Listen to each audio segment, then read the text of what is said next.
Hello students, आज हम class 11 chemistry के लेक्चर नंबर 7 को डिस्कस करेंगे। यूनिट 2 के लेक्चर नंबर 7 को। तो अगर आप लोग पहली बार चैनल को विज़िट कर रहे हो तो पहले चैनल की प्लेलिस्ट में जाके बाकी की 6 वीडियो देख लें, इससे पहले जो अपलोड हो चुके हैं। तो उसके बाद ये वीडियो देखेंगे तो ज़्यादा समझ में आएगा, ठीक है। और अगर वीडियो देखने के बाद वीडियो अच्छा लगे तो लाइक करें, ज़्यादा से ज़्यादा जो है शेयर करें और चैनल को सब्सक्राइब कर लें। तो आइए हम अपना आज का वीडियो शुरू करते हैं। तो आइए देखते हैं। आज सबसे पहले बात की जाएगी यहाँ पे मास नंबर की। हेडिंग है मास नंबर और atomic mass number. Mass number और एटॉमिक मास नंबर। तो देखो ये क्या होता है, कोई भी अगर एलिमेंट रहेगा तो उसका अगर हम एक एटम ले लेंगे तो उस एटम के अंदर प्रोटॉन रहेंगे और उस एटम के अंदर एक और पार्टिकल रहेगा जिसका नाम न्यूट्रॉन होता है। और जो प्रोटॉन होता है वो पॉजिटिवली चार्ज्ड होता है और जो न्यूट्रॉन होता है वो न्यूट्रल होता है, ना पॉजिटिवली चार्ज ना निगेटिवली चार्ज। तो किसी भी एलिमेंट के किसी एक एटम में जितने इलेक्ट्रॉन और प्रोटॉन होते हैं उन्हीं के नंबर का जो सम है उसी को कहते हैं एटॉमिक नंबर। ठीक, एटॉमिक नंबर मतलब कोई भी एलिमेंट ले लो, जैसे हाइड्रोजन ले लो। अब हाइड्रोजन एलिमेंट के एक एटम को ले लो और उसके न्यूक्लियस में देखो कितने इलेक्ट्रॉन और कितने प्रोटॉन हैं। तो जितने इलेक्ट्रॉन और प्रोटॉन होंगे उसी को सम कर देना तो वो हो जाएगा मास नंबर। ठीक, समझ में आ रही है बात। तो यहाँ पे हम लिख रहे हैं mass number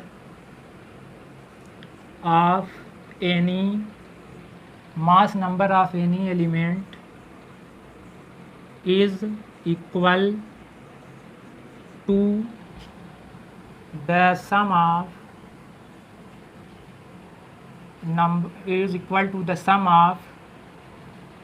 number of protons and neutrons present in its one atom. वही चीज़ लिखी हुई है। जैसे मान लो हम एक यहाँ पे एलिमेंट का हम एटम ले रहे हैं।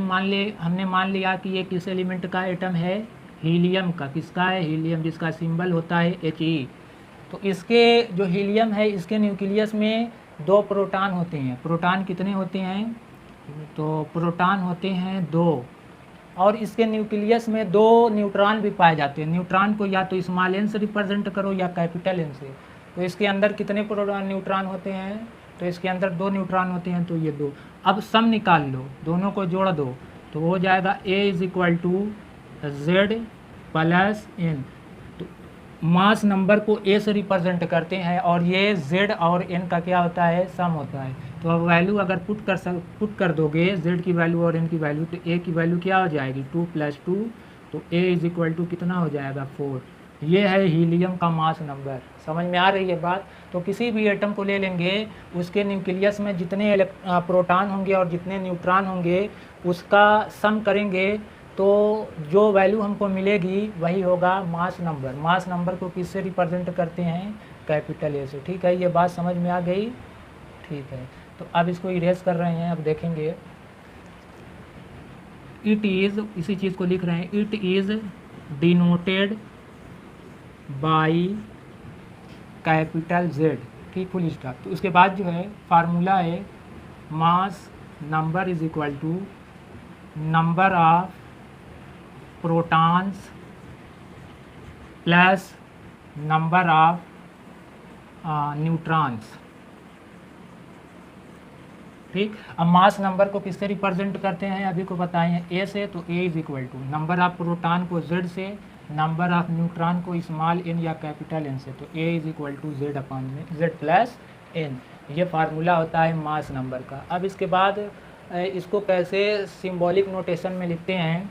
तो अगर मान लो किसी भी एलिमेंट का सिंबल एक्स है और उसमें नंबर उसका एटॉमिक मास जो है ए है, तो उसको कैसे रिप्रेजेंट करते हैं, यहाँ पे एक्स लिख देंगे और नीचे सफिक्स में मतलब यहाँ पे जेड लिख देंगे।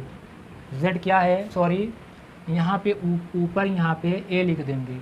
ए मतलब मास नंबर, एक्स मतलब सिंबल ऑफ द एलिमेंट, जैसे हाइड्रोजन का सिंबल एच होता है, ठीक, और हीलियम का सिंबल क्या होता है, एच ई होता है। तो अगर हम हीलियम को लिखना चाहें इस नोटेशन में तो हम लिखेंगे एच ई, ठीक। अब एच ई इसमें कितने न्यूट्रॉन होते हैं, 2, कितने प्रोटॉन होती हैं, 2, तो टोटल कितने हो गए, 4, तो यहाँ पे 4 लिख देंगे। ये हो गया एच ई 4। तो यहाँ पे क्या, ये सिंबॉलिक नोटेशन हो गया, और यहाँ पे जो चीज़ है वो मास नंबर को रिप्रेजेंट कर रही है। अब अगर किसी एटम के बारे में दोनों इंफॉर्मेशन हमको हो, मतलब उसका मास नंबर भी हमें पता हो और उसका एटॉमिक नंबर भी पता हो, तो उसको सिंबॉलिक नोटेशन में जो है इस तरह लिखा जाता है एक्स, और इसके सफिक्स हमें मतलब यहाँ नीचे कैपिटल जेड, यहाँ ऊपर कैपिटल ए। जैसे इसी को एग्जाम्पल के थ्रू अगर हम समझना चाहें तो मान लो कि हम ऑक्सीजन का एग्जाम्पल ले रहे हैं, किसका, ऑक्सीजन का। ऑक्सीजन का सिंबल होता है, सभी लोग जानते हैं, ओ, और ऑक्सीजन का एटॉमिक नंबर होता है 8, और इसका मास नंबर होता है 16।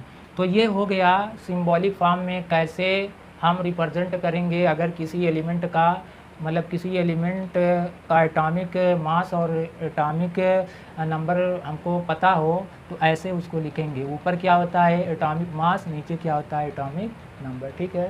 तो नोट कर लें इस चीज़ को, नोट हो गया, ठीक है। इरेज कर रहे हैं। अब नेक्स्ट टॉपिक पढ़ेंगे आज का नेक्स्ट टॉपिक हमारा है आइसोटॉप्स। एक है आइसोटॉप्स और एक है आइसोबार्स। आइसोटॉप्स और आइसोबार्स। तो पहले हम लिख रहे हैं आइसोबार्स के बारे में। आइसोबार्स, तो इसकी डेफिनेशन लिख रहे हैं,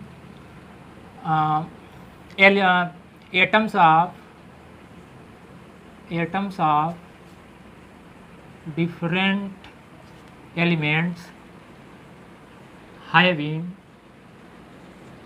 same mass number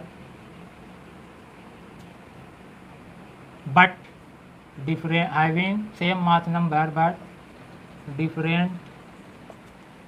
atomic number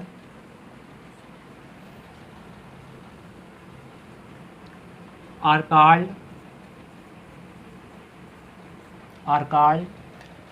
isobars। यहाँ लिखा हुआ है, अब एग्जाम्पल भी लिख दें तो हम एक्सप्लेन करें। एग्जाम्पल है इसका C614 और हाँ ठीक है, उसके बाद है 7N14। ये 2 आइसोबार्स हैं। आइसोबार्स मतलब देखो कह रहा है atoms of different element having same mass number but different atomic number are called isobars. मतलब ये जो आइसोबार्स होते हैं ये डिफरेंट एलिमेंट के एटम होते हैं। जैसे ये देखो, ये कार्बन का एटम है और ये नाइट्रोजन का एटम है। देखो इसका एटॉमिक नंबर 6 है, इसका एटॉमिक नंबर 7 है, तो एटॉमिक नंबर दोनों का डिफरेंट है, लेकिन क्या सेम है, मास नंबर। तो ऐसे ही एटम्स को डिफरेंट एलिमेंट्स के ऐसे एटम जिनका एटॉमिक नंबर अलग अलग हो लेकिन मास नंबर सेम हो, तो ऐसे एटम्स को कहते हैं आइसोबार्स, ठीक है। अब आज का हमारा नेक्स्ट टॉपिक है आइसोटॉप्स। आइसोटॉप्स इसी का अपोजिट है, देखेंगे क्या होता है। तो लिख रहे हैं इसकी definition, atoms of atoms of same element having same atomic number but different mass number are called isotopes। Example है एग्ज़ाम्पल है 1H1, इसका नाम है प्रोटियम। फिर है दूसरा 1D2, इसका नाम है ड्यूटीरियम। और नंबर थर्ड है 1T यहाँ पे 3, और इसका नाम है ट्राइटियम। ठीक, ट्राइटियम। तो यहाँ देखो आइसोटॉप्स को कैसे डिफाइन किया गया है, एटम्स ऑफ सेम एलिमेंट, मतलब जो ये होंगे ये सेम एलिमेंट के एटम होंगे, एक ही एलिमेंट के एटम होंगे, हैविंग सेम एटॉमिक नंबर, उनका एटॉमिक नंबर सेम होगा, but different mass number, mass number क्या होगा, डिफरेंट होगा। तो ऐसे एटम्स को हम कहते हैं आइसोटॉप। सेम ही एलिमेंट के रहेंगे, एटॉमिक नंबर सेम रहेंगे, लेकिन मास नंबर डिफरेंट रहेंगे, तो ऐसे को हम कहते हैं आइसोटॉप्स। जैसे एग्जांपल में है 1H1, तो देखो इसका एटॉमिक नंबर 1 है, मास नंबर 1 है। ठीक, और यहाँ देखो 1D2, एटॉमिक नंबर 1 है, मास नंबर 2 है। 1T3, इसका भी एटॉमिक नंबर 1 है। देखो सबका एटॉमिक नंबर सेम है, लेकिन मास नंबर क्या है, डिफरेंट है। और ये तीनों जो एटम हैं सेम ही एलिमेंट के हैं, ये तीनों एटम किसके हैं, हाइड्रोजन के। तो ऐसे एटम्स को क्या कहा जाता है, आइसोटॉप्स कहा जाता है। ठीक है, तो ये छोटे से टॉपिक थे दो, एक आइसोबार्स और एक आइसोटॉप। हमने बहुत बढ़िया तरीके से एक्सप्लेन कर दिया। अब इसको जो है स्क्रीनशॉट लेके नोट कर लेंगे। ठीक है, तो स्क्रीनशॉट ले लें, तो हम इसको रब करें। ले लिए स्क्रीनशॉट, ठीक है, रब करने जा रहे हैं। ठीक है, अब आज का हमारा नेक्स्ट टॉपिक होगा drawbacks of Rutherford atomic model. Rutherford ने जो एटॉमिक मॉडल दिया था उसके क्या ड्रॉबैक्स हैं, क्या उसमें कमी रह गई थी उसके बारे में, या क्या वो गलत उसमें क्या बात बता गए उसके बारे में डिस्कशन किया जाएगा। तो यहाँ पे देखें, हेडिंग है हमारी आज की, लास्ट हेडिंग होगी ये, drawbacks of Rutherford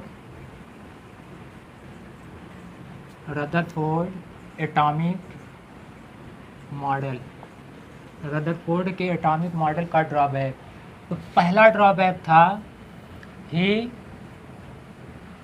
could not explain the stability of atom। ठीक है, पहला ड्रॉबैक ये था कि वो जो है एटम की स्टेबिलिटी को एक्सप्लेन नहीं कर पाए थे। वो ये नहीं बता पाए थे कि एटम जो है स्टेबल होता है कैसे। तो जब इन्होंने ये मॉडल दिया एटॉमिक मॉडल, अगर रदरफोर्ड एटॉमिक मॉडल के बारे में नहीं पढ़े हैं तो हमारी वीडियो है प्लेलिस्ट में, वहाँ जाके विज़िट कर लेंगे तो बढ़िया समझ में आ जाएगा रदरफोर्ड का एटॉमिक मॉडल क्या है। ठीक है, तो पहले में ये बताया गया कि जो रदरफोर्ड का एटॉमिक मॉडल था वो एटम की स्टेबिलिटी को नहीं एक्सप्लेन कर सका, मतलब वो इस बात को प्रूफ नहीं कर सका कि एटम जो है स्टेबल है। उनके एटॉमिक मॉडल के अकॉर्डिंग एटम जो है वो ऐसी चीज़ है जो डिस्ट्रॉय हो जाए, जो ख़त्म हो जाए, नष्ट हो जाए, लेकिन एटम तो डिस्ट्रॉय होने वाली चीज़ है नहीं।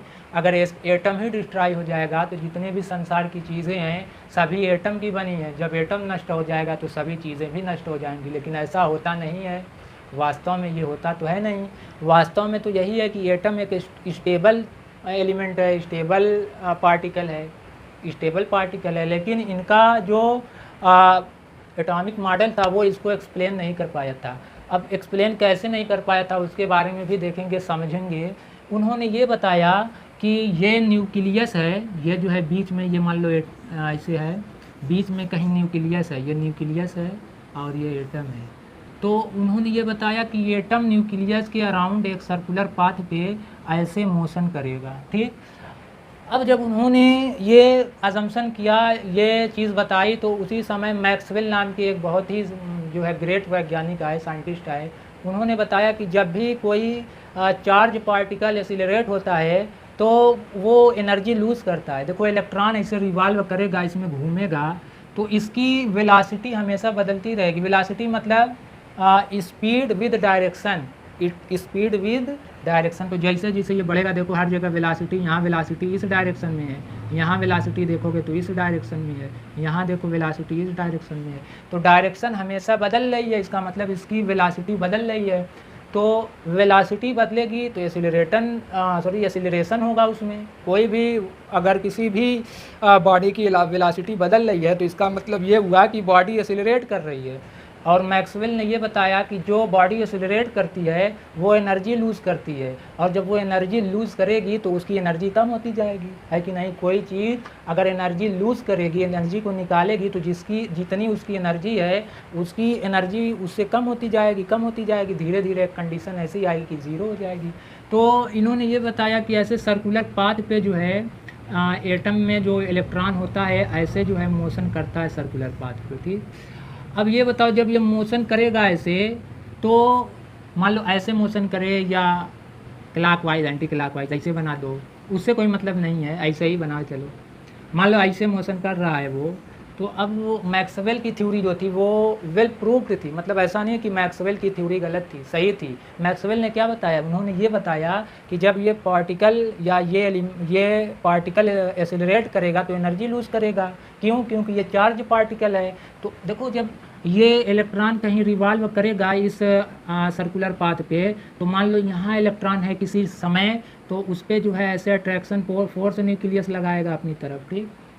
अभी तो दोनों फोर्स बैलेंस है, वो मूवमेंट कर रहा है, लेकिन जैसे जैसे एनर्जी इसकी लूज़ होगी तो ये जो अट्रैक्शन फोर्स लग रहा है वो जो है खींचने में ज़्यादा प्रबल हो जाएगा। जिसे मतलब अगर तुम रस्सा वाला गेम होता है, डोरी वाला, उधर से एक टीम पकड़े हुए रहती है और इधर से एक टीम पकड़े हुए रहती है, जब दोनों टीम की एनर्जी इक्वल होती है तो रस्सा ना उधर जाता है ना इधर जाता है। लेकिन अगर किसी भी एक टीम में से मान लो कि उधर 5 मेंबर हैं टीम में, तो 3 मेंबर को हटा दो, 2 ही बचे, और इधर 5 कोई पाँचों 5 हैं, तो अब क्या होगा, उधर वाले की एनर्जी कम हो गई। तो जब उधर वाले की एनर्जी कम हो जाएगी तो अब खींचेंगे इसको, रस्सी को, जो रस्सी है हमारी, तो वो खींची हुई आ जाएगी, उसके साथ जो पकड़े हैं वो भी आ जाएंगे, साथ में आएंगे कि नहीं आएंगे, आ जाएंगे रस्सी के साथ।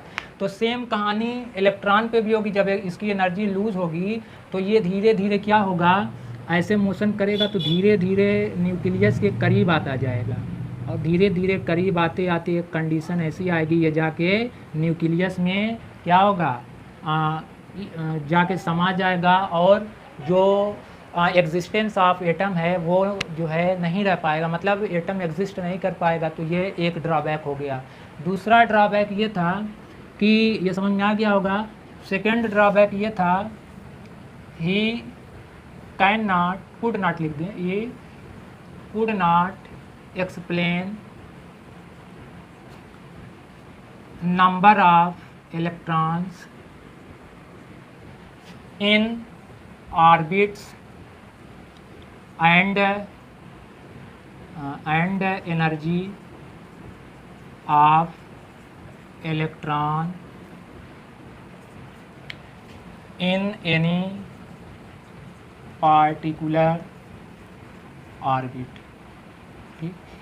दूसरा ड्रॉबैक ये था कि इलेक्ट्रॉन जो है न्यूक्लियस के अराउंड बहुत सारे जो है वो ऑर्बिट होंगे। ऐसे एक ऑर्बिट है, मान लो एक छोटा ऑर्बिट होगा और भी ऑर्बिट होगा, तो न्यूक्लियस के अराउंड ऐसे जो है पाथ होते हैं, इसी पाथ पे इलेक्ट्रॉन मोशन करते हैं। कोई जो इलेक्ट्रॉन इस पे करेगा, कोई इलेक्ट्रॉन इस पाथ के अराउंड करेगा, कोई इस पाथ के अराउंड करेगा, ठीक। तो रदरफोर्ड का मॉडल जो है ये एक्सप्लेन नहीं कर पाया था कि किस ऑर्बिट में, मान लो इस ऑर्बिट की बात करें तो इस वाले ऑर्बिट में, मतलब सबसे बाहरी वाले ऑर्बिट में कितने इलेक्ट्रॉन जो है मूवमेंट करेंगे, कितने इलेक्ट्रॉन रिवॉल्व करेंगे, और उनकी एनर्जी क्या होगी इलेक्ट्रॉन की, ठीक है। किसी भी तुम ऑर्बिट को ले लो, मान लो इसी ऑर्बिट को ले लो, तो वो नहीं बता के गए थे, उन्होंने ये नहीं एक्सप्लेन किया था कि इस ऑर्बिट में अगर इलेक्ट्रॉन रिवॉल्व कर रहा है तो उसकी एनर्जी क्या होगी, और इस ऑर्बिट में कितने इलेक्ट्रॉन होंगे, ये भी उन्होंने नहीं बताया। तो दूसरा ड्रॉबैक उनका ये हो गया, ठीक। तीसरा ड्रॉबैक उनका ये था कि he could not explain discrete effect or light effect। अब देखो ये डिस्क्रीट इफेक्ट या लाइट इफेक्ट क्या होता है, तो मान लो कि हम किसी कहीं पे ऐसे कंटेनर में मान लो कि हमने इसके अंदर हाइड्रोजन गैस ले ली, बहुत सारी हाइड्रोजन गैस के बहुत सारे मॉलिक्यूल्स ले लिए, ठीक, ये सब हाइड्रोजन गैस के मॉलिक्यूल्स हैं। तो जब इस पे हम सफ़ेद रंग का प्रकाश, सफ़ेद रंग की लाइट, वाइट लाइट को इस पे वाइट लाइट को इस पे जलाते हैं तो इसके इधर जो है लाइट जो है 7 भागों में बंटनी चाहिए। जैसे प्रिज्म देखिए, वो प्रिज्म कुछ ऐसा होता है प्रिज्म। अब इस पे जब वाइट लाइट पड़ती है तो लाइट जो है 7 रंगों में, 7 कलर्स में वो जो है बट जाती है। और 7 कलर्स का नाम क्या है? VIBGYOR।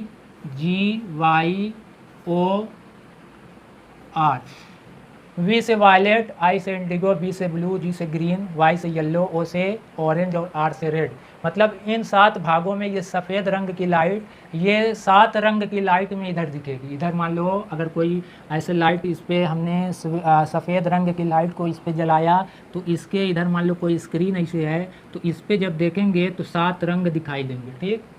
लेकिन जब हम हाइड्रोजन को लेके यहाँ से इस पर हमने सफ़ेद रंग के प्रकाश को, वाइट लाइट को इसके ऊपर जलाया तो इधर हमने जो है एक स्क्रीन लगा दी। तो उस पर हमने ये देखा कि ब्लू वाली तो जो है, ब्लू वाला ये कलर दिख रहा है, सॉरी ये वायलेट वाला कलर दिख रहा है, वी वाला वायलेट वाला कलर दिख रहा है, इंडिगो वाला कलर भी दिख रहा है, मान लो ब्लू वाला भी दिख रहा है, इंडिगो दिख रहा है, ब्लू दिख रहा है। लेकिन ये जो है ग्रीन, येलो और ऑरेंज और रेड नहीं दिख रहे हैं।